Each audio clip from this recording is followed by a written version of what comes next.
tes attentes et il va agir encore en ta faveur. Je voudrais d'abord demander à notre bien-aimée Tatiana, bien-aimée, est-ce que tu peux nous aider avec la lecture, si tu as la Bible, dans le livre de Job,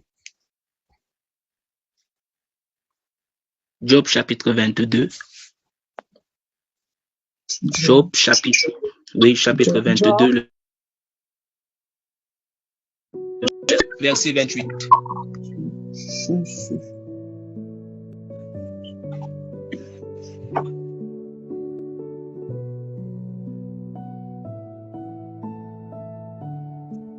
Job 22.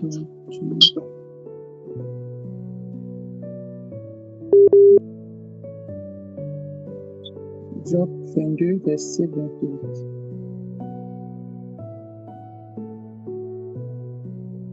J'ai lu au nom puissant de Jésus-Christ. Amen.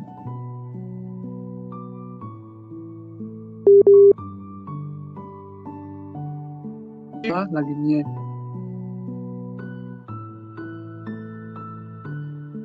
Amen. Amen. Gloire à Dieu, merci Maman Tatiana, merci beaucoup pour la lecture. Alors, le hymne que nous allons aborder aujourd'hui s'intitule « À tes résolutions répondra le succès ». Et le passage que nous avons choisi, c'est dans le livre de Job, le chapitre 22, au verset 28. Alors, je bénis encore le Seigneur qui m'a inspiré ce thème aujourd'hui parce que j'étais en train de réfléchir sur quoi je vais parler et le Seigneur m'a donné ce passage afin de vous encourager, de nous encourager parce que j'en fais partie. Nous sommes de ceux qui vraiment veulent voir la main de Dieu, de ceux qui veulent vraiment voir la gloire de Dieu se manifester. Et pour cela, nous avons des résolutions. Il y en a qui ont pris des résolutions en janvier, que cette année, par exemple, 2026, c'est une année où je vais faire ceci,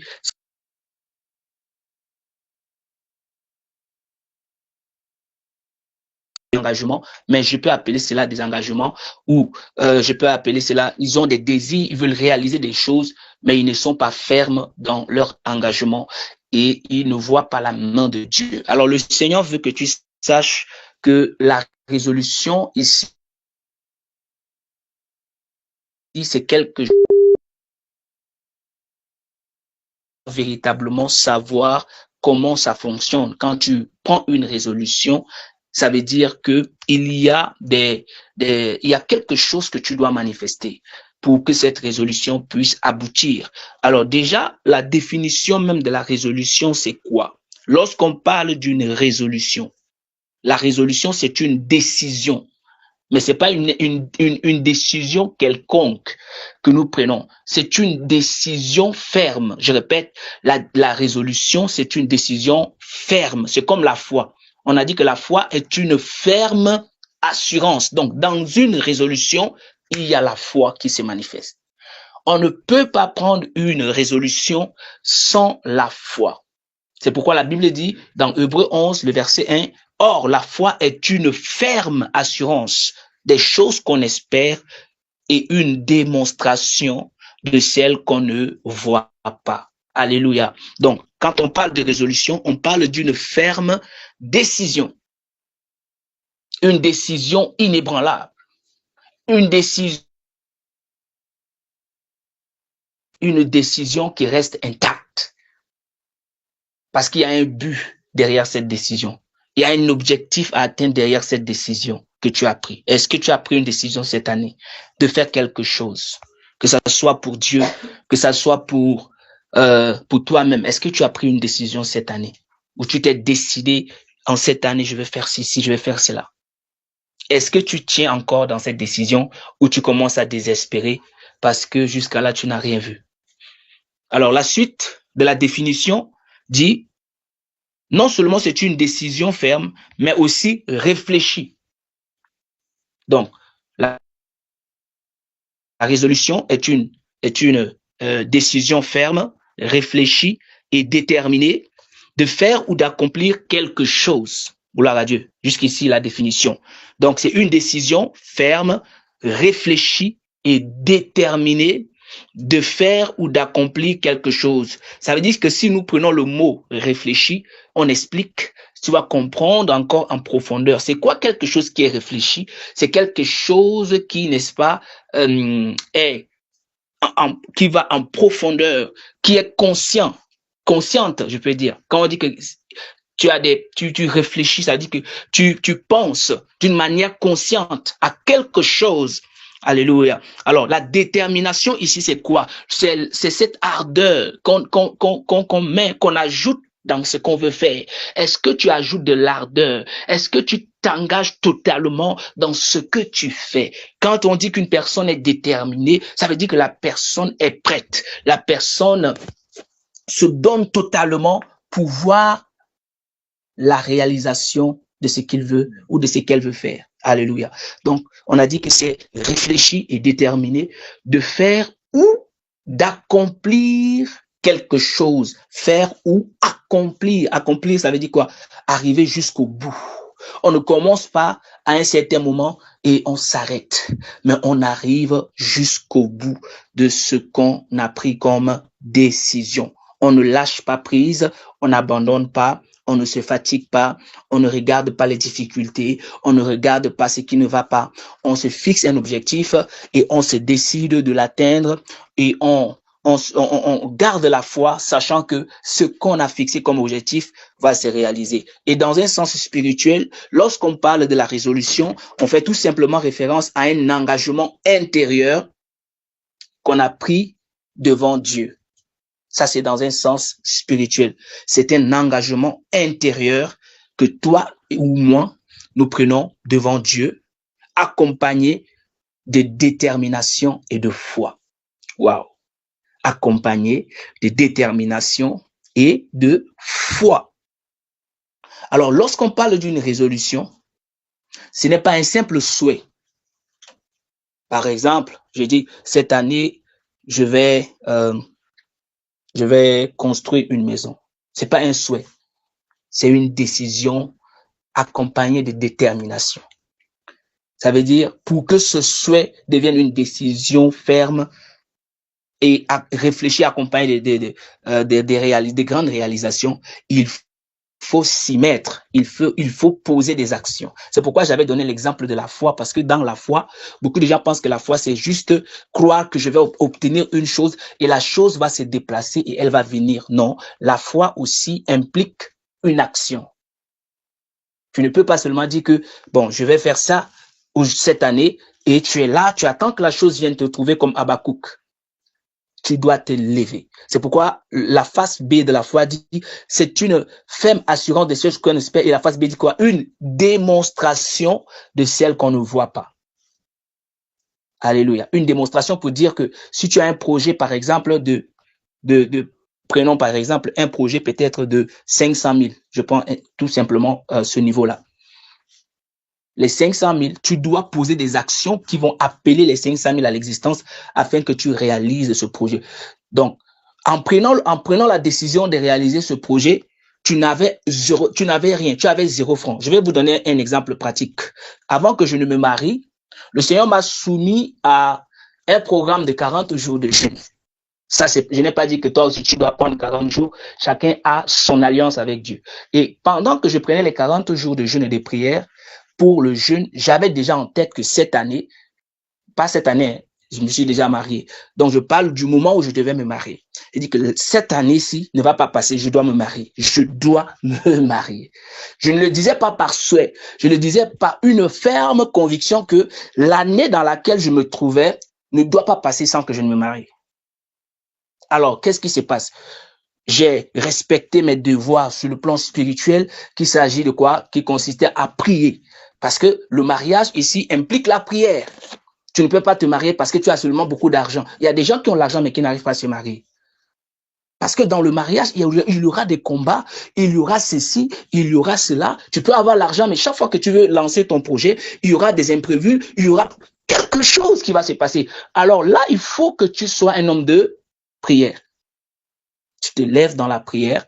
Alors, j'ai pris un temps de prière et j'avais cette foi en moi et je ressentais même en moi que l'année-ci là, c'est l'année de mon année. C'est l'année où je vais valider. C'est l'année où je dois vraiment mettre l'alliance. Alléluia. Alors, pendant que je prenais cette résolution, ce passage m'a encouragé à garder parce que je regardais mes ressources. Je devais d'abord effectuer un voyage où je dois quitter le Cameroun pour mon pays, aller là-bas et l'argent que je vais dépenser pour le voyage, aller-retour, et il y avait également des gens qui doivent m'accompagner. C'était énorme.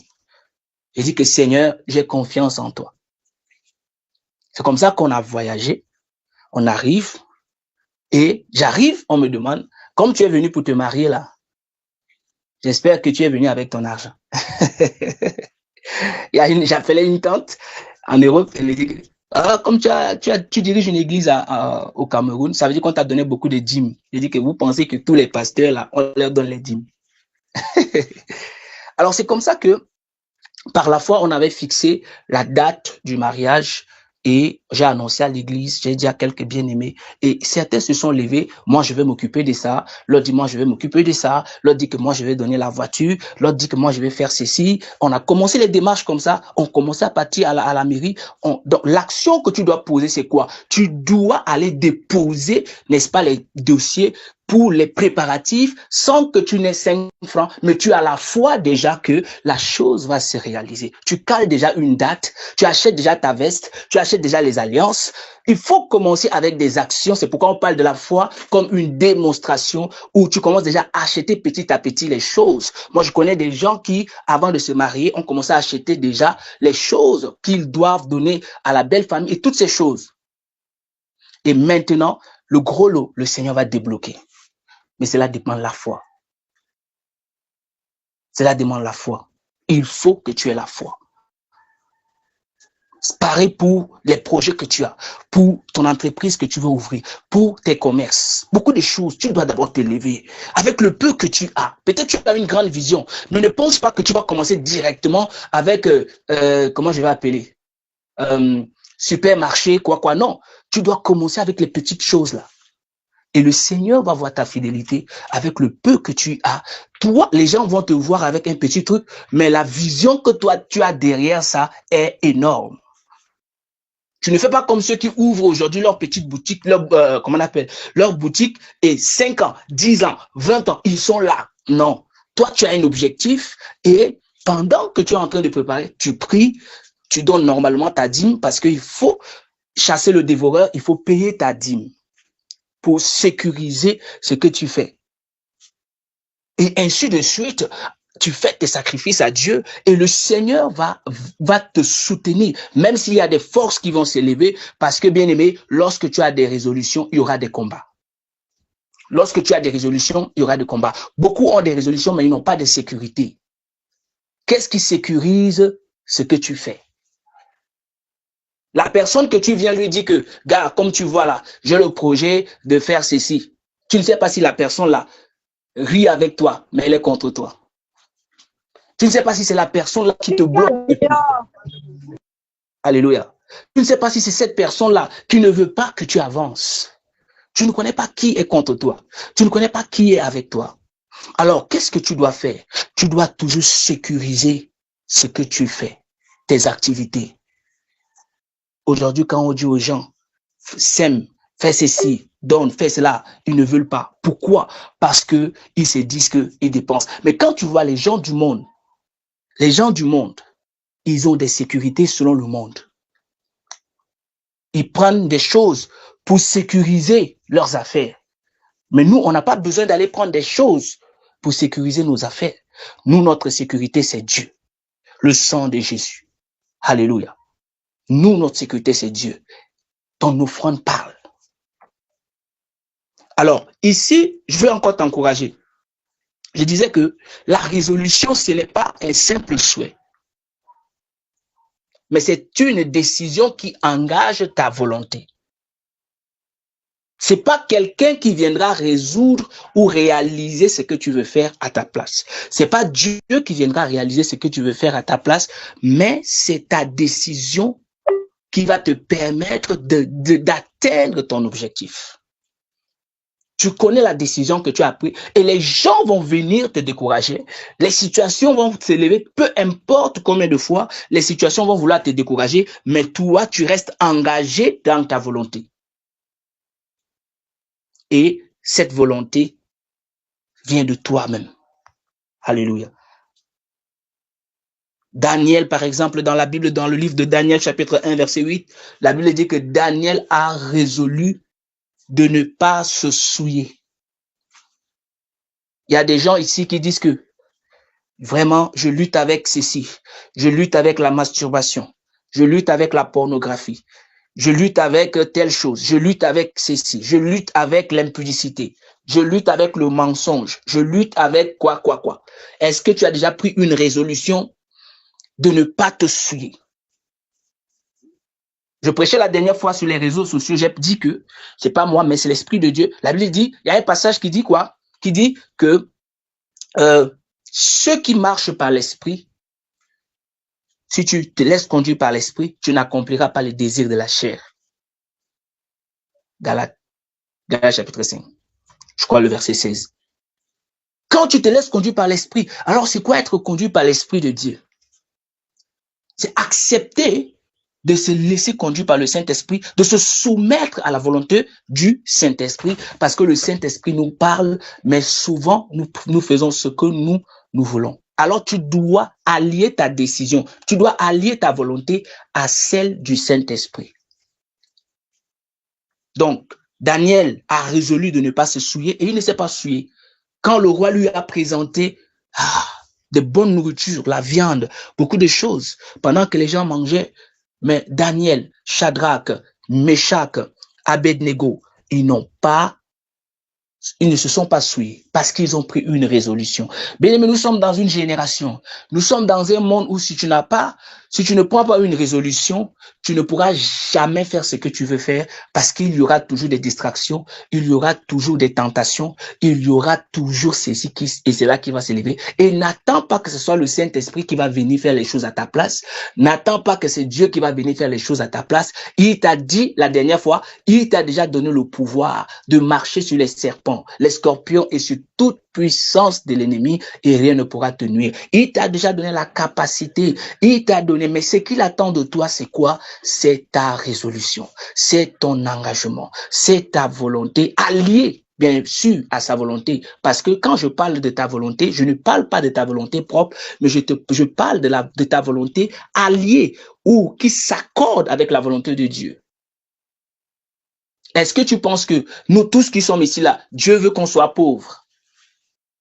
Donc quand un enfant de Dieu dit que je veux être riche, c'est pas un péché. C'est quand tu convoites l'argent, l'amour de l'argent, c'est ça qui est un péché. Mais quand tu dis que je vais être riche, moi je lisais ce matin, la Bible dit que Abraham était riche jusqu'à il est devenu fort riche.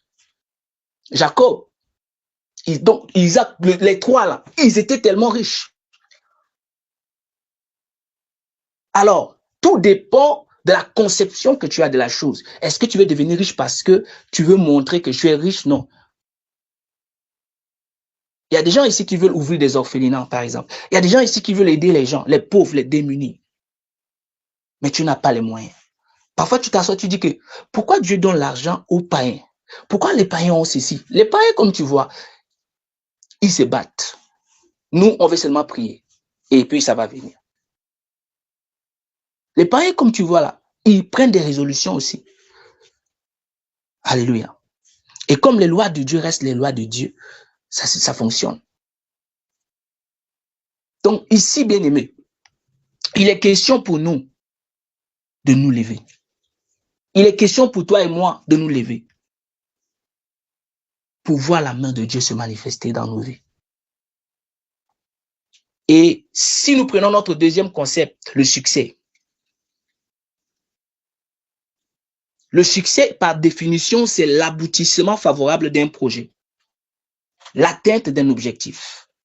Nous avons des projets, nous voulons faire ceci, nous voulons faire cela, mais pour que nous puissions aboutir, pour que nous puissions avoir un aboutissement favorable à ces projets ou atteindre nos objectifs, on doit prendre des résolutions avant d'arriver au succès. Et j'aimerais encore dire à quelqu'un que le succès selon Dieu n'est pas seulement matériel. Amen. Le succès n'est pas seulement matériel. Beaucoup pensent que le succès, c'est seulement matériel. Non. Sur le plan spirituel, le succès commence au niveau spirituel. Cherche d'abord premièrement le royaume de Dieu. Matthieu chapitre 6, verset 33. Cherchez premièrement le royaume de Dieu et sa justice, et le reste vous sera donné. Le succès est d'abord spirituel. 3 Jean verset 2, il dit, j'aimerais que tu prospères à tous égards et que tu sois en bonne santé comme prospère quoi? L'état de ton âme. Donc le succès est d'abord spirituel. Un homme qui est riche matériellement et que spirituellement tu n'es pas riche, tu es pauvre, tu es malheureux. Donc quand on parle du succès sur le plan spirituel, ce n'est pas seulement matériel. C'est premièrement d'abord l'accomplissement de la volonté de Dieu et la prospérité équilibrée et aussi la stabilité et la paix que tu as. À quoi sert-il à un homme d'avoir toutes les richesses et de ne pas avoir la paix? Il faut la paix et cette paix se trouve en Jésus. Alléluia. Cette paix ne peut se manifester en toi que lorsque tu remplis normalement les devoirs qu'un enfant de Dieu doit remplir, lorsque tu obéis normalement à ton Dieu et que tu fais plaisir au Saint-Esprit. C'est pourquoi dans Josué chapitre 1 verset 8, la Bible dit que ce livre de la loi ne s'écarte point de ta bouche, médite-le jour et nuit, afin d'agir fidèlement selon tout ce qui est écrit. C'est alors, autant pour moi, que tu auras du succès. C'est alors que tu réussiras dans toutes tes entreprises. Alléluia. Ça a commencé où? Ça a commencé avec la parole de Dieu. Que ce livre de la loi, ici, c'est la parole de Dieu. Lorsque tu appliques la parole de Dieu, que tu respectes la parole de Dieu, cela va avoir un effet positif sur le plan naturel. Beaucoup de gens veulent brûler les étapes. Quand tu leur dis, quand ils viennent vers toi, pour que tu pries pour eux, pour des choses matérielles, et que tu commences à leur parler des choses spirituelles, ils se fâchent. Nous ne sommes pas des marabouts. Nous sommes des serviteurs de Dieu et on ne peut pas vous donner ce qui n'est pas de Dieu. Notre Dieu nous dit que si ce livre de la loi ne s'éloigne pas de ta bouche et que tu le médites jour et nuit, en marchant fidèlement, en pratiquant ce qui est écrit, c'est alors que tu auras du succès et tu réussiras dans tes entreprises. On voit que la partie A concerne les choses spirituelles, mais la partie B concerne les choses naturelles. Donc les choses naturelles là dépendent des choses spirituelles. Même les païens que tu vois, beaucoup vont faire des alliances, mais pas avec Dieu, mais sur le plan spirituel, mais d'une autre manière. Mais nous, sur le plan spirituel, nous, on ne va pas aller chez les marabouts, nous, on va chez Jésus. Nous, on consulte Dieu, parce que c'est en lui que nous sommes bénis. Alléluia. C'est lui qui nous bénit. Donc, important de savoir, c'est très important pour nous de le savoir, qu'il ne faut pas négliger l'aspect spirituel, bien-aimé. Ne néglige pas ta vie de prière, ne néglige pas ta vie de sanctification, ne néglige pas ta vie de méditation, ne néglige pas ta relation avec le Seigneur. Parce que si tu penses que pour réussir avec Dieu, tu pries seulement et puis ça va, quelquefois et puis ça va, non. Il faut respecter les principes que Dieu a établis. Parce que tu es un enfant de Dieu. Tu ne fonctionnes pas comme le monde. Tu fonctionnes comme un fils du royaume. Alors, la détermination, je l'ai déjà expliqué, c'est une force intérieure qui pousse à maintenir une décision malgré les obstacles. Donc, quand on parle de la détermination, quels que soient les obstacles bien-aimés dans ta vie, ne lâche pas. Quels que soient les obstacles devant toi, n'abandonne pas. Tiens bon, ne t'arrête pas et tu vas voir la main de Dieu se manifester dans ta vie. Alléluia.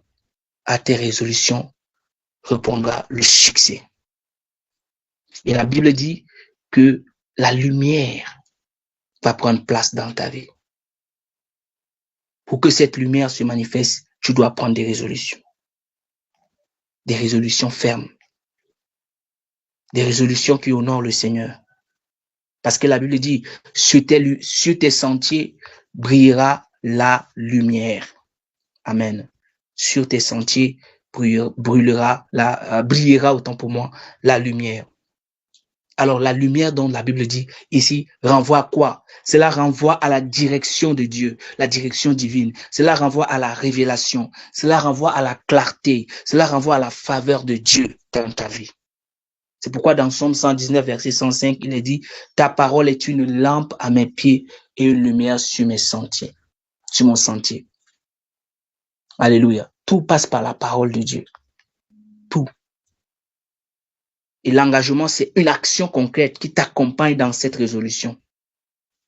On ne réussit pas seulement par des déclarations. Je vais devenir au nom de Jésus. Je vais ceci. Oui, c'est bien. Je serai. Oui, c'est bien. C'est pas mauvais. On ne réussit pas seulement par des déclarations, mais aussi par l'implication. Est-ce que tu t'impliques? Est-ce que tu te donnes? Est-ce que tu te lèves après avoir dit, je déclare au nom de Jésus, cette année j'avance, je ne recule pas. Mais quand tu finis de déclarer, lève-toi, tu avances. Tu avances maintenant. Donc la résolution, c'est une décision ferme. La détermination, c'est une force qui te permet de tenir. L'engagement, c'est une action concrète.